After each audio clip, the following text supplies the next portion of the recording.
That's the view from my window.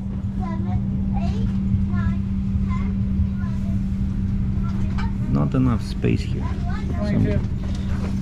but at least I got a window seat.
So that's it. I'm in Toronto. Landed 40 minutes ago and picked up my car. And it's some kind of a super old Toyota Corolla. Drives nice, except it has a pre-collision system malfunction. And so it keeps giving me that message in the center of the screens, so I cannot see the speedometer. Like, I mean, I can see the speedometer, but only the analog one. But in order to see the digital speedometer, I have to click this return or clear, and then I see my speed. So very annoying. I told the guy at the booth there when I was checking out, you know, because you have to stop once. First you go inside, they give you the paperwork, and then she tells you where the car is, and then you have to stop on the way out. The guy checks your driver's license, and I told him about this. I said, there's a warning, and the car, I look at the odometer, it has 64,896 kilometers. Not exactly, you know, usually rental cars, they're like 1 or 2 years old, right? They change them, but the car drives pretty good, like comfortable, you know. It's just that it's old. Probably, I'm guessing 3 years. Leather seats. Now this is Ontario, right?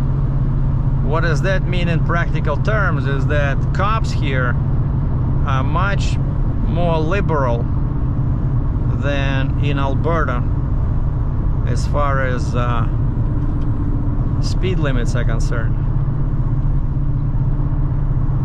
So everybody's driving at least 120 clicks an hour, at least. So this is Highway 427, and as I was leaving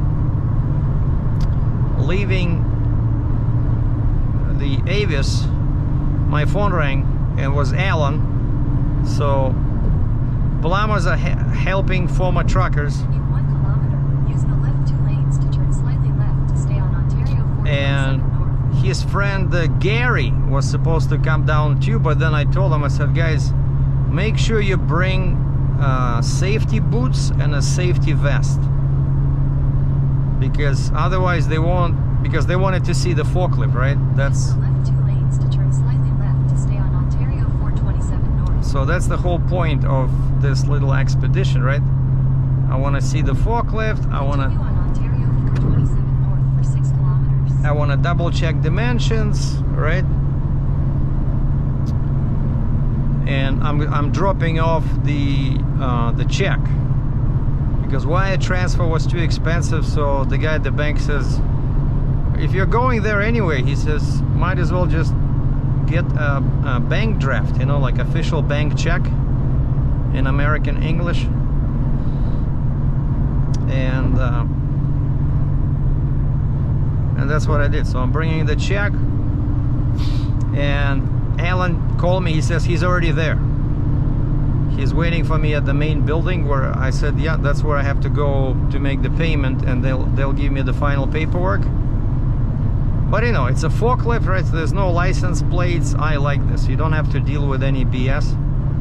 I think she'll just give me bill of sale. She'll give me a bill of sale. And so far I posted the forklift for sale on Kijiji, which is Canadian online classifieds, and Facebook Marketplace. Had one guy email me or message me on Facebook on the first day, offering me $5,000 Canadian. I paid. Kilometers, take the exit toward Rutherford Road, York Regional Road 73. Yeah, I paid more than that at the auction. Like, why would I sell it for $5,000? Like, and so now, yeah, the plan is basically check it out, see how bad it is. Does it start? You know, does it work? Is there any major leaks?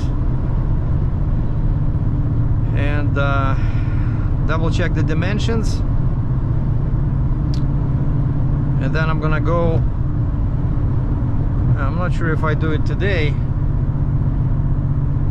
but I booked a hotel in Cambridge, and my storage, the storage where I'm gonna keep the forklift, is also in Cambridge. So I need to go there during the working hours and get my gate code, because there's no padlocks, you know, they just tell you the code, and we're gonna store it outside because it's too 800 meters, take the exit toward Rutherford Road, York Regional Road 73. yeah, it's too big for a stall, you know, for to be kept indoors. And I travel on this road so many times. Actually, I think Take the exit toward Rutherford Road. I think I need the left lane actually. So yeah, we're going to Ritchie Brothers. 500 meters, turn left onto Rutherford Road, York Regional Road 73. In Bolton, Ontario. And so Turn left onto Rutherford Road, York Regional Road 73. So I'm leaving, my return flight is on Saturday. So I hope this will give me enough time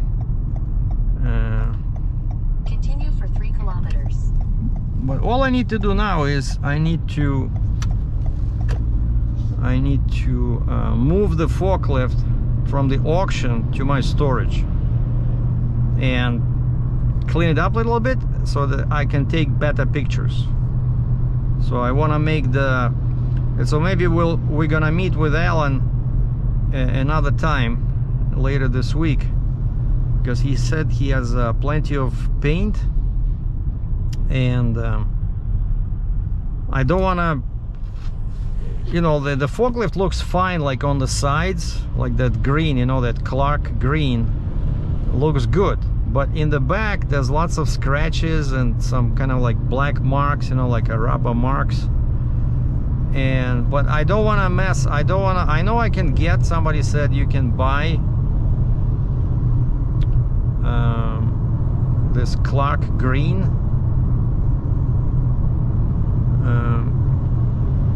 paint, but if I use the same paint in the back, then, you know, the front, the sides, they will really stand out because that paint is older, right? So basically I decided that if I want to repaint the entire forklift, then yeah, I could find this Clark green, but I don't want to do that. So I just want to repaint, I just want to cover the mess in the back. And I searched online to see what paint mixes well, I mean goes well with the green, and they said it's definitely not a red, it's more like orange. No, wait a second, where is he sending me? He's sending me this way.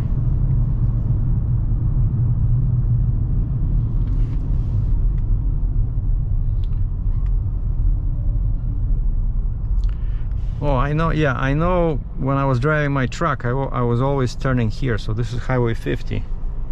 But the problem is that, I mean, not a problem, but the good thing is that now I'm driving a car.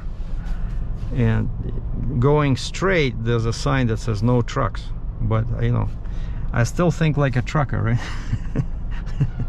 So that's the good thing, is that I don't have to worry about those signs anymore.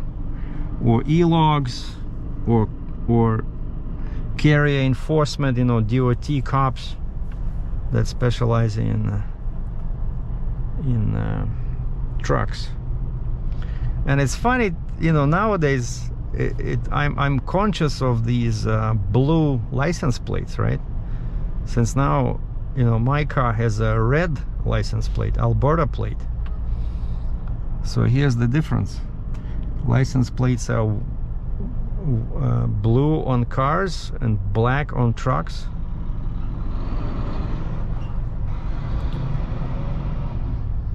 And now anything I buy here, like a coffee, there'll be 13% sales tax as opposed to 5% in Alberta.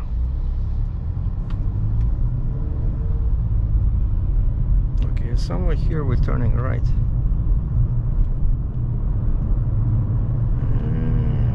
Clarkway Drive.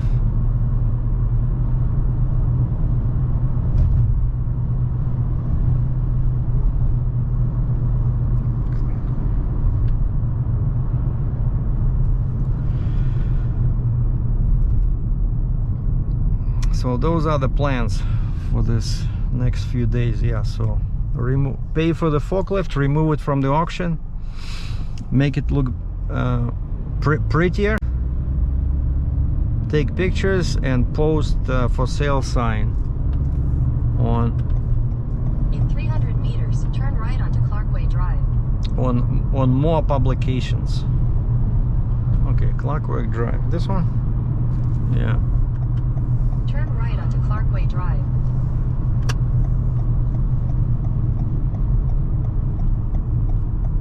This one I'm pretty sure is, again, it's only for cars. Continue on Clarkway Drive for 4 kilometers.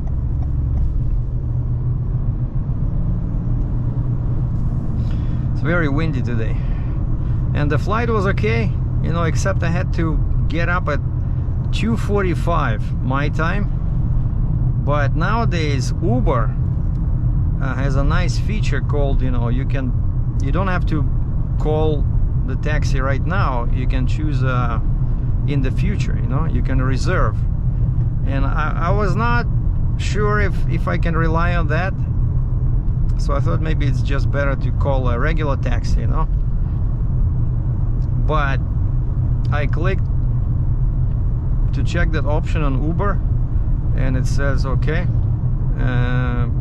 when do you need the car? I said tomorrow, which is today, Tuesday, 3:25 a.m. And they're like, no problem, click here. Of course they charge extra. Like, I know during the day I often take, you know, when I rent a car, right, I would go to rental agencies in Calgary, and they're all at the airport, so I know the rates. From my home to the airport, usually it costs about 23 bucks Canadian. But because of the extra charges and because it was pre-booked, I think they charged me $32, basically 10 bucks more. But it's still cheaper than driving my own car, you know. And I wouldn't want to leave my Hellcat at the airport, because I think it's safer at my building over there. And so yeah. And this airline is just crazy. This Flair Air, they charge you for everything. Like when I was booking it on Priceline, they said, yeah, the cheapest round trip, 350 bucks Canadian. But then when you go online, you know, like 24 hours before the departure, you go online to check in and get your boarding pass. They say, okay, choose your seat. I look and there's no free seats, so I got a window seat, had to pay 15 bucks. Then they said, okay, how many bags do you have? And they give you, come on, they give you like tiny little bag for free, which is like the size of a, I don't know, attaché case. Like I measured my backpack, it's bigger. So like, wait a second, I have to pay even for a backpack? And they said, yep, $75. And then okay, what about the other bag? I have the, you know, I just brought a small bag with clothes. Oh, you have to check it in, because evidently, like from what I understand, they only allow you one carry-on. Okay, so I did that as a check-in. That was 600 meters. Turn right onto Mayfield Road, Peel Regional Road 14. Which cost me $85. So now I already paid $75 for the first bag, $15 for the seat, plus $85. It's ridiculous. So now this airline that was the cheapest is no longer the cheapest. Hold on, where? Turn right onto Mayfield Road, Peel Regional Road 14. Then turn left onto Humber Station Road. Are you sure we're turning here?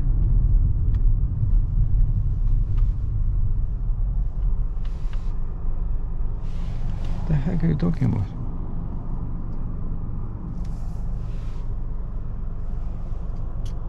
Oh, over there. Interesting.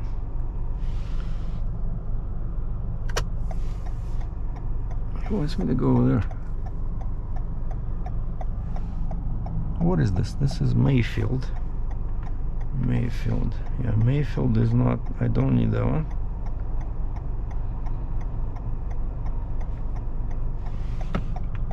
So yeah, not very happy with all these extra charges. And of course, there's nothing free on board.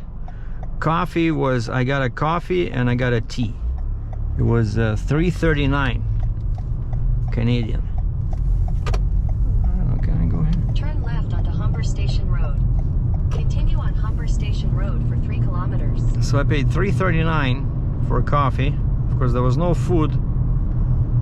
Oh, and what's funny is that so the boarding started at 5:15 in the morning, and even security only opened at 4. The plane was leaving at 6, and so I had to wait like probably 20 minutes for the security to open, and then 5:20 they started letting people in. I was the first to board, and I think I did a smart thing. I chose like my row was row number 3, so I was very close to the front. So I came in first and I left pretty much in the first 10 people, you know. But what's funny is that we probably left the gate at like 6:10, 6:15, and this Boeing 737, it's like amazing, you know. It's from Calgary to Toronto. We left at, like I said, 6:10, 6:15 my time, and we were in Toronto 10 to 12 local time, which is basically 10 to 12. It's 10 to 10, 9:50, so like 3.5 hours, and it's quite a distance, you know.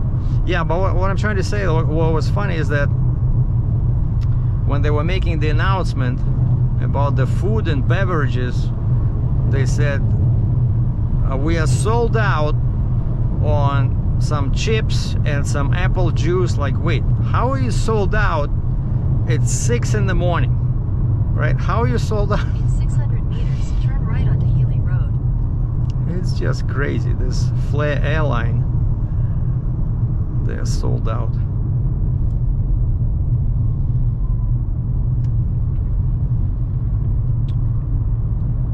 Honestly, I'm a bit lost in here. Like, this stupid Google sending me on all these backward roads, trying to save 2 minutes. Turn right onto Healy Road.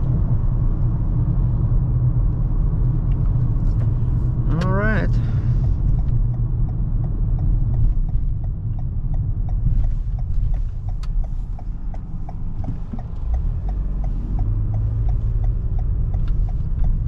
Continue on Healy Road for 1.5 kilometers.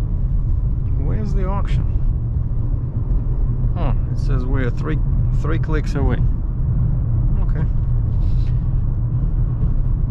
And the big difference, of course, I noticed that it's you know, the weather here is better than in Alberta. It's warmer,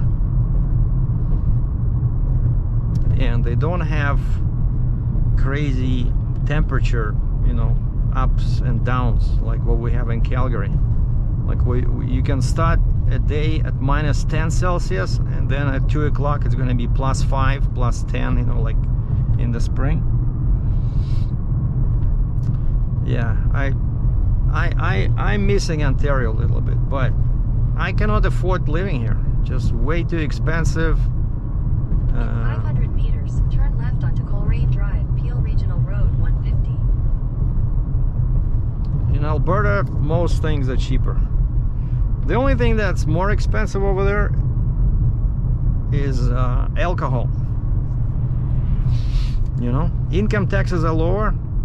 Sales tax, there's no sales tax, there's just 5% tax, right? But because turn left onto Coleraine Drive, Peel Regional Road 150. But because all alcohol stores are private,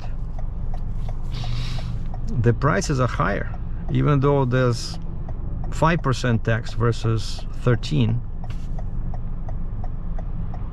Because in Ontario, it's still, liquor stores are owned by the government. Continue on Peel Regional Road 150 for 1.5 kilometers. So I'm inside my Toyota. That's Alan over there. We just had lunch at Kelsey's, and basically spent a couple of hours at the auction, checked out the machine, and it was a huge relief to find out that the machine is actually in a pretty good condition. New seat, new hoses, all hydraulic hoses were renewed. I'm not sure when, but the hoses look new, seat looks new. A rubber on all the pedals is new. You know, it has some scratches on the back on the counterweight, but like it's amazing. And then we started looking for the like how to start it. You turn the key, nothing happens. We look at the battery. The battery says March 23, so new battery. Oh, the engine compartment is super clean, no leaks, no puddles of oil under the mast. And so I called the gatehouse. I said, can you please help us boost the machine? Because I know they do this. They have a pickup truck running around there. And so they send the guy. They don't charge you for this. And he hooked up his, he has like a transformer, you know, his generator on his pickup truck hooked up to the battery. We let it sit for a minute. Then I turned the key. It's like from second turn, it started. Solid machine. And the pickup guy says, oh, that's why the battery died. We look at the top and the lights are dead. I mean, the lights were on. And so I found the switch on the dash, how to turn on the lights. And hold on one second. Hello, Sergei. Yeah. Yeah, I was trying to call Jim, but I left him a message but couldn't find him. But I'll be back there tomorrow morning, so if you guys maybe can do it, I'll pay you tomorrow.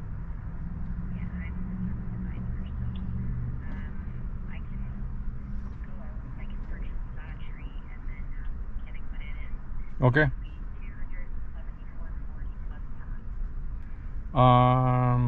How much do you charge for the actual service? How much do you charge to put it in, the battery? Oh, that's it? So the battery itself is like $220? Okay, but it's a regular battery, right? It's just like a regular 12-volt car battery. Sorry? It's a 24-volt? Well, as long as you buy the correct battery, because I think I was looking at it.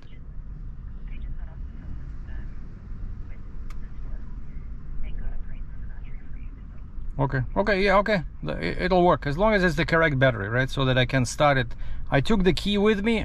Yeah, I took the key with me, but I'll be there tomorrow because I'll try to find a truck to ship it tomorrow. Okay. And then who do I see? Okay, and who do I see about, like, so you guys go ahead, who do I see to, you know, about paying?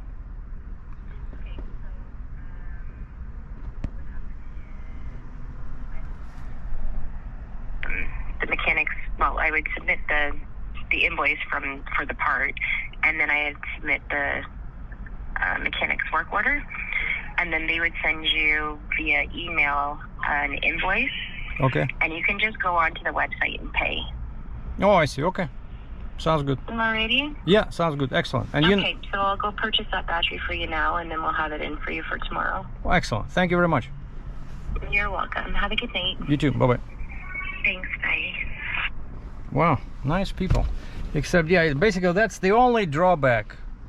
The only problem with this forklift is we couldn't start it, right? And then it did start after the guy gave us a boost, but then when we disconnected the wires and we tried again in 5 minutes, it was dead.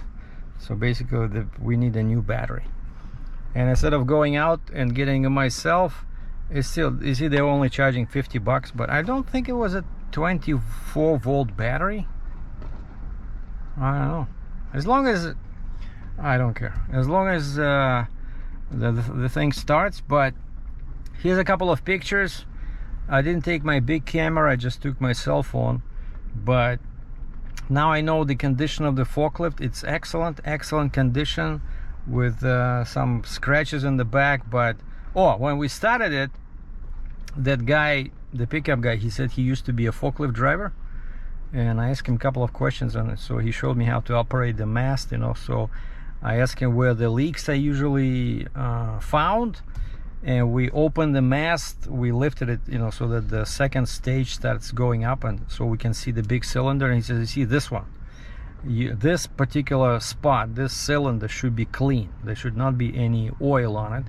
And then we looked at that one, we look at the two big cylinders at the bottom that tilt the mast, you know. Everything looks good, you know, touch wood. I think I should be able to sell it. And so I already started looking for carriers, for truckers. And a bunch of people emailed me, but they wanted a bit too much money for my tasting, because it's only like 55 miles from Bolton to Cambridge, you know, like 95 kilometers. So, but I feel confident that I'll be able to find somebody cheaper tomorrow.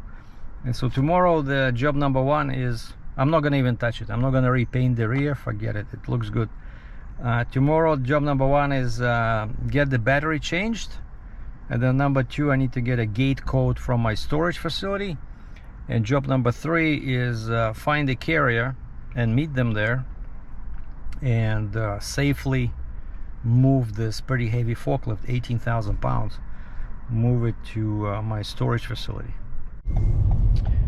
Okay, just had one guy call me, like I told them. That's why, you know, right when we went to for the lunch with Alan, I told Alan, hey, I'm gonna take my laptop. Continue on York Regional Road 73 for 1.5 kilometers.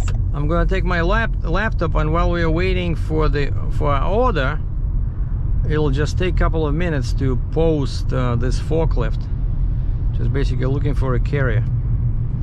And he said, yeah, sure, no problem. So I took my laptop, and of course I have an option. I can post it, I can post my phone number,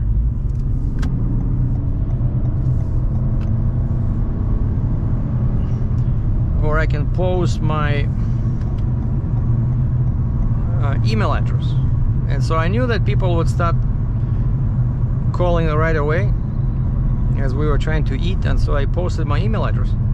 And within 5 minutes I had probably 6 or 7 emails. And I had an idea about the rate, and of course, as always, the rate is higher what you expect, you know.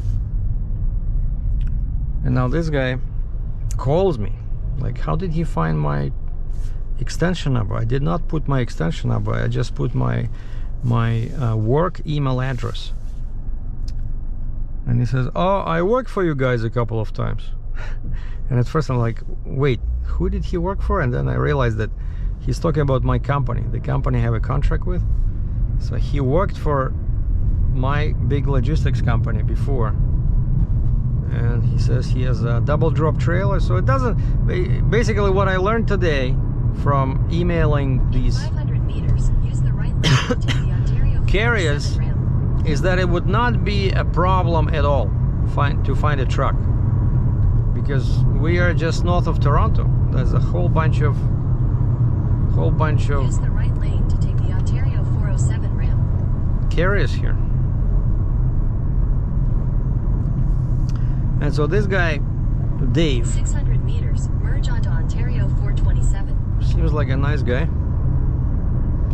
And he's gonna send me his email address. Text it to my phone. And then maybe we can do business. But before I do that, I have to change the battery on the forklift, so that should be taken care of in the morning.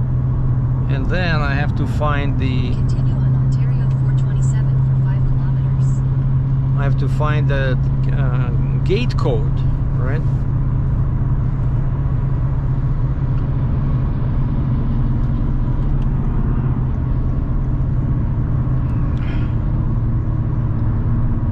So, like, check this out. I'm driving, and remember what I was saying about Ontario cops being more liberal as far as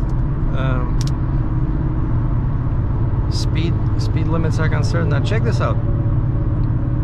Everybody passed me, and they're all ahead of me. Current speed 123 clicks an hour. In 3 kilometers, take the Ontario 407 West Express toll route exit.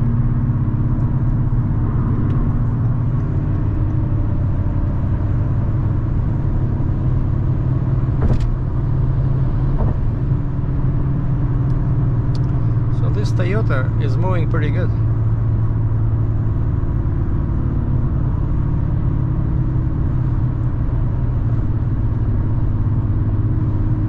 Okay, I need 407.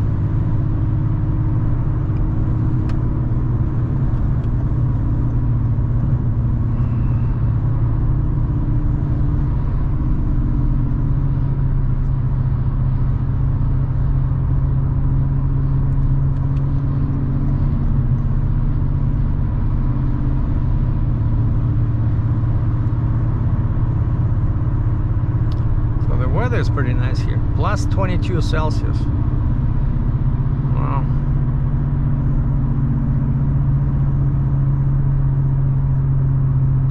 Oh, and also one more thing about the forklift. I was not sure how it works because I see some of 800 meters, take the Ontario 407 West Express toll route exit. some of the forklifts there, they had no tanks, you know, no propane tanks, and mine had a tank, and when that guy showed up to boost us, Take the Ontario 407 West exit. I asked him what the deal was, and he said, no, if it has a tank, that tank belongs to the machine. Okay. And we checked the gauge said half a tank. And this thing runs on propane, right? So I thought, I had no idea at first. What do I do if there's no fuel? In 600 meters, merge onto Express toll route Ontario 407. And then I remember that, hey, every gas station sells propane. So it shouldn't be a problem. But to my relief, the tank was half full. Continue on Ontario 407 for 22 kilometers.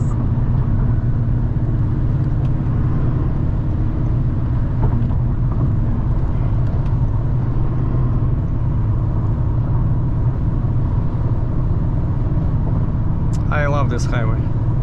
Which reminds me, I still have to return my transponder. You know, like I had a transponder installed on my charger, and I should have taken it with me this time, but I forgot. But I'm supposed to return it, right? Because I'm very rarely here. But now, because I don't have a transponder, they're gonna charge me some extra fees because it's a rental car and I'm driving on a toll highway, which is fine. It's all legal, except they're gonna bill them, and then the rental company is gonna charge my credit card. So it's definitely gonna be more money than if I had my transponder. But actually, yeah, I cannot use that one because that transponder is locked to my old Charger. Well, not old, but 2021 Dodge Charger that I used to came to Alberta.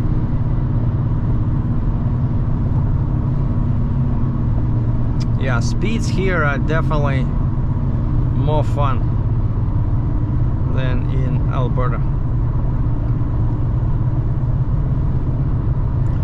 And then I'm thinking, so my flight back is Saturday. So I'm thinking maybe, oh, and it's a long weekend. We have what, a Labor Day or some crazy stuff like that. So Friday there can be a lot of people in downtown Toronto.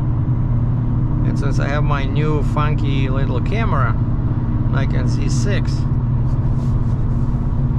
Mark II, I wanted to go and see if I can capture some street photography.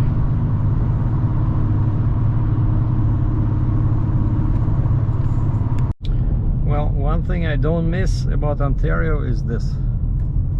So time now is 5:09 local time, so 9 minutes after 5, and we are an hour west of Toronto, right? Just coming up on my former, home area of Cambridge.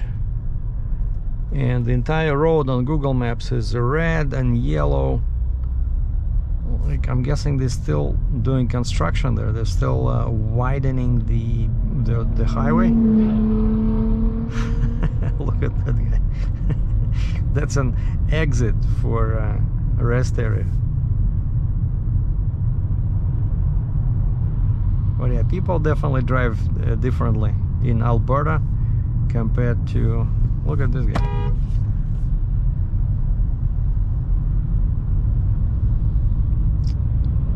What a moron.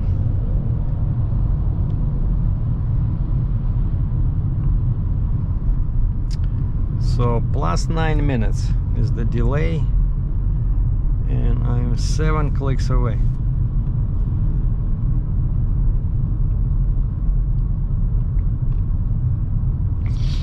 But anyway, yeah, sorry I couldn't show you the video of the forklift, but if I ship it tomorrow will be an interesting video, because I can show you the truck, right? So I'm gonna go there to the auction, and I'm gonna help the guy load, and I'll be driving with him, like he'll be, let's say, in the front in the truck, and I'll be in the back, and so we can see him moving, going around corners, and then of course unloading. And yeah, I think it'll be safer. Yeah, of course it's a bit more money, for double drop or low boy, but then I don't like these ramps, like on step deck trailers. They're very steep, and this thing, it's not exactly 5,000 pounds, so it's 18,000 pounds.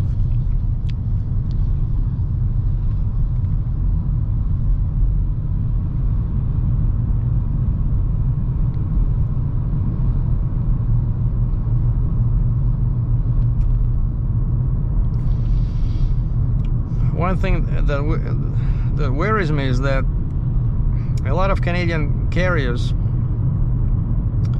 don't care too much about chaining, and anything over 10,000 pounds is considered heavy machinery.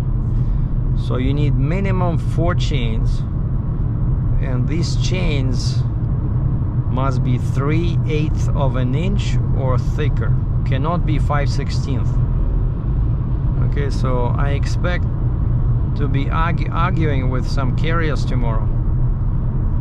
4 chains? What are you talking about? We always use 2. 1 on the front, 1 on the back, and we use 5/16. And so before I agree to hire somebody, those will be my two test questions. What's the size of your chains? And how many chains are you gonna use on this forklift? If the guy says 2 or 3, I'll say, okay, sorry. Pleasure talking with you. We're gonna do some natural selection.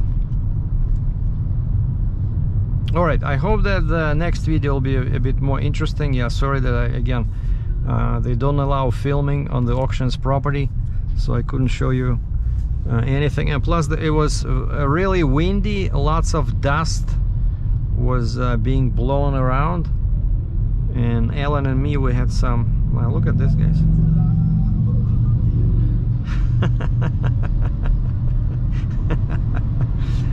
That should be perfectly legal, right? Somewhere in England, I think. Like, if there's a cop somewhere here, those 2 idiots are getting tickets for sure. Like, what, they think they're smarter than everybody? Like, why I'm not doing that, right? That's a pretty wide shoulder. I can go in my car there, but man. All right, 4 clicks to go to my hotel. will pick up tomorrow or Wednesday or whenever I ship this